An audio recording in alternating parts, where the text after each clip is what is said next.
खरं तर गोपीचंद पडळकरांना माननीय जयंत पाटील साहेबांच्या राजकीय उन्नवाखाली सापडत नाही, म्हणून त्यांनी चॅम्पियनच्या भूमिकेत जाऊन आविर्भावात जाऊन त्यांनी प्रत्यक्ष नागरिकांवर टीका करण्याचा प्रयत्न केला। खरं तर या इतिहासामध्ये असं आपल्याला दिसून आलेलं आहे की जेव्हा राजकीय उन्नवाखाली सापडत नाही तेव्हा शत्रूच्या स्त्रियांच्या चारित्र्यावर ओरबाडे ओढण्याचा प्रयत्न करत असतात। ते प्रयत्न इतर साहेबांच्या पूजनीय मातोश्रींच्या वर केलेला आहे आणि हे अतिशय निंदनीय गोष्ट आहे। मी गोपीचंद पडळकरांचा निषेध करते आणि त्यांना एवढंच सांगते, तुम्ही कुणाला डिवचलेला आहे, वाळव्याच्या नागाला डिवचलेला आहे आणि आता हा नाग आणि आम्ही सर्वजण नाग बाजूला राहणार, पण आम्ही सर्वजण खडे साहेबांचा आणि हे कुणी तुम्हाला का मोकळं सोडणार नाही। खरं तर एवढंच सांगते की मी या चुकीचं झालेलं आहे, थर्ड क्लासमध्ये येऊनही बोलतायत।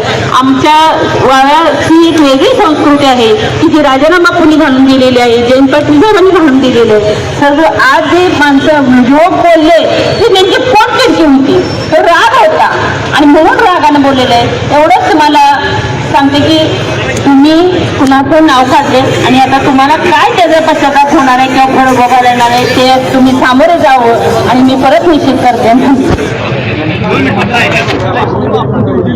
आपण बघितलं की देवेंद्र फडणवीस यांनी जर यांची पाठराखण करत असेल, पंतप्रधान मोदींच्या आईला कोणीतरी काल्पनिक व्यक्तीला बोलले म्हणून बिहार बंद केला, तुम्ही देशभरात रस्त्यावर उतरून आक्रोश केला। आज आमच्या साहेबांच्या परिवारावर बोललं जाते, त्यांच्या स्वर्गवासी आई वडिलांच्या चारित्र्यावर शिंतोडे उडवले जातात। याबद्दल भाजपची काय भूमिका असणार आहे, देवेंद्र फडणवीसची काय भूमिका असणार आहे? तुम्ही भाजपाला लाज वाटायला पाहिजे। शिवाजी महाराजांचं नाव घेऊन तुम्ही मतं मागता, आज महाराज असते आणि आया बहिणींच्यावर असं बोललं असतं तर जीभ हासडून हातात दिली असती आणि हत्तीचं पायी तुडवलं असतं। लाज वाटायला पाहिजे तुम्हाला शिवाजी महाराजांचं नाव घ्यायला, लाज वाटायला पाहिजे स्वर्गवासी आई वडिलांच्यावर बोलताना।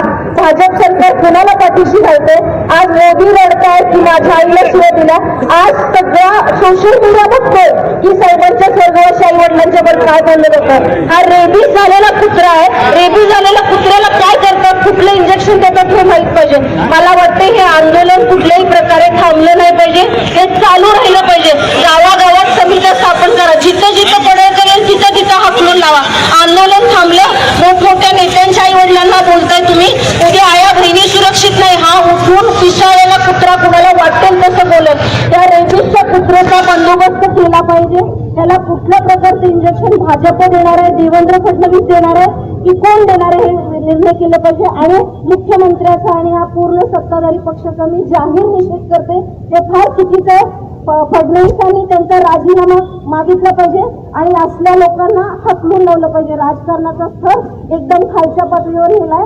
मतभेद होते वसंतदादांच्यात, राजाराम बापूंच्यात, टिळकांच्यात आणि शाहू महाराजांच्यात होते, पण ह्या प्रकारचं वक्तव्य आजपर्यंत महाराष्ट्राच्या संस्कृतीत कधीही झालेलं नाही। हा राजकारणातला सगळ्यात खालचा थर आणि सगळ्यात काळा दिवस आहे। हे आंदोलन चालू राहिलं पाहिजे जोपर्यंत पडळकरांना शिक्षा मिळत नाही, राजीनामा घेत नाही आणि गावागावातला त्याला पळवून लावलं पाहिजे, एवढंच मी सांगते। आणि आंदोलन बंद झालं नाही पाहिजे।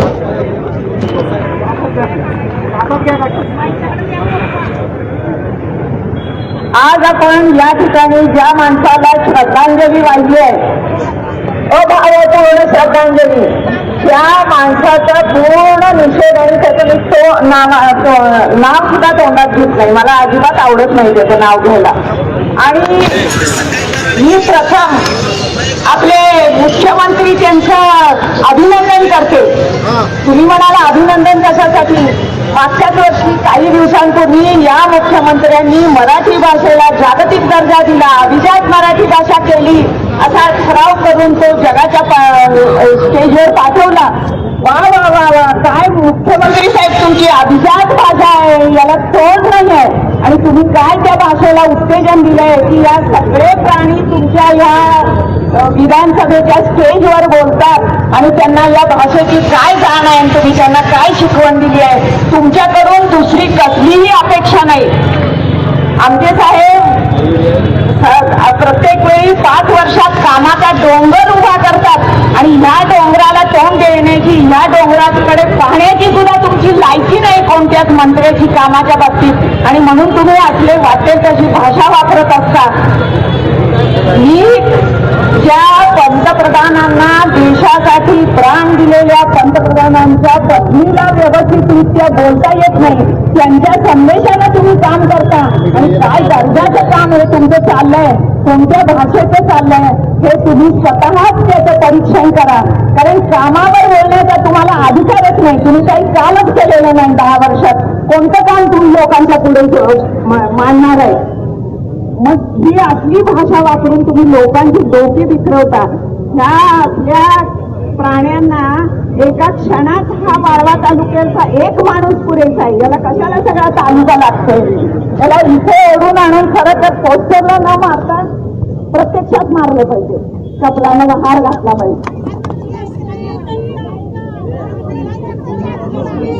या सगळ्या आंदोलनाला आमच्या महिलांचा उत्स्फूर्त पाठिंबा आणि भरपूर महिला या सगळ्या ठिकाणी येतील. तर मला एक मुख्यमंत्र्यांना सांगायचं आहे की तुम्ही ही भाषा आवडा, ज्यांच्यावर तुम्ही राज्य करणार आहे त्यांचा मनच राज्य बिघडवू नका.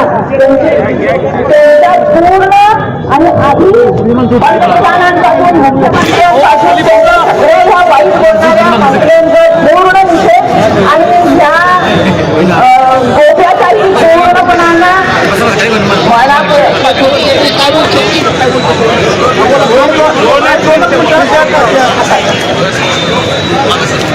शाहू फुले आंबेडकरांच्या या भूमीमध्ये मी प्रथम ज्या व्यक्तीनं ही प्रकृती आहे, जातीवाचं काहीच नाहीये, एका विकृत स्वरूपाच्या व्यक्तीनं जे काही आमच्या साहेबांच्या बद्दल आणि त्यांच्या परिवाराबद्दल वक्तव्य केलेलं आहे त्याच्याबद्दल मी तीव्र निषेध करते.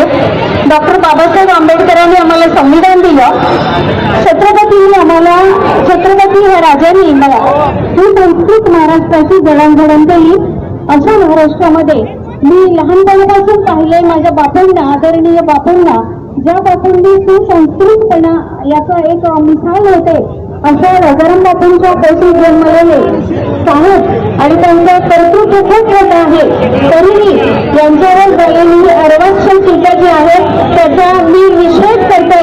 आतापर्यंत मी म्हणत होते की हत्ती मला चालतो, हत्तीला मागं पाळतो म्हणून टीका करणाऱ्यांनी टीका करत जावं, पण आता आम्ही सोडणार नाहीये. आमचा हत्तीच्या हत्तीवर आमचा संबंध तालुक्याचं प्रेम आहे. अशा हत्तीला तुम्ही दिवसलेला आहे तर आम्ही भगिनी खूप चौकाळलेलो आहोत अशा अर्वाच्य भाषेला. मी त्याचं नावही घेणार नाही. त्या नीच माणसाचा आम्ही सर्वांच्या वतीनं मी तीव्र निषेध करते. या गोप्याचं का नाही, त्याला भूताळासंग बसवून गंधाची टिकली लावून टोपी घालून त्याची मिरवणूक काढायची.